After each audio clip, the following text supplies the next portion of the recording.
Hello and welcome to another Motors.co.uk new car review. Now today we're going to be looking in depth at the all new Audi Q5, but before we get into it, please remember to like this video, subscribe to the Motors.co.uk YouTube channel and hit that bell icon so that you're notified each and every time we upload a new video.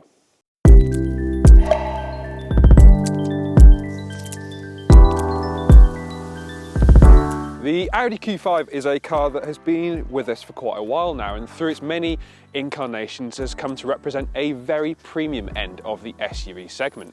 Now there's a new one and it's more laden with tech and premium features than ever before. However, can it live up to the reputation set by its predecessor? Let's take a look. The exterior of the Q5 represents a well-rounded evolution on the looks of the older car. It's great to look at with plenty of the premium touches that we've come to expect from Audi. There's loads of chrome, big alloy wheels and a huge front grille. This is one imposing mid-size SUV, that's for sure. The interior of the Q5 is solidly made and it's very nice to look at. Everything else is laid out logically. You've got a large virtual cockpit display in front of you and you have a nice infotainment screen in the middle. Now, because this is a facelift car, it doesn't benefit from the latest in-car tech that Audi has to offer. And that's why you get this floating screen rather than the integrated widescreen system that we've seen on other cars like the SQ8. And you can have a look at our video on that car just around here in the link.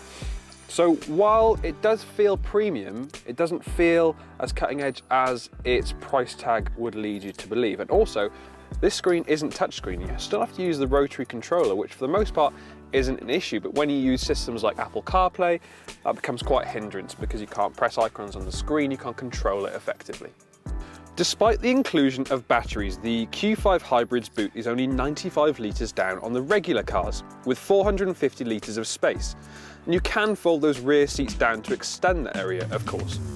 As you'd expect from an Audi product, the driving experience in the Q5 is a premium one. It's quiet, it's refined, it's really easy to drive, though there are sporting elements to it. So the steering has a nice amount of weight, and there's actually quite a lot of grip when you're cornering too. Not that that would be too much consideration for people who are buying a hybrid SUV. Let's be honest, it's not a completely performance-orientated product. However, because it is a hybrid, you get that serene, all-electric driving experience that you can only get with cars with batteries.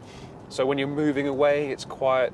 And because the Audi can move up to speeds of over 80 miles an hour on electric power alone, it means that you can even go on the motorway and be using electric power. When you do run out of juice, the 2-litre petrol engine that you've got up front does provide the Audi with more than an adequate performance. That said, when you do run out of power, economy does take a dive, and though you should see just over 30 mpg when you're travelling on petrol power alone, though you do have to remember that this is now a petrol engine driving a heavier than standard car.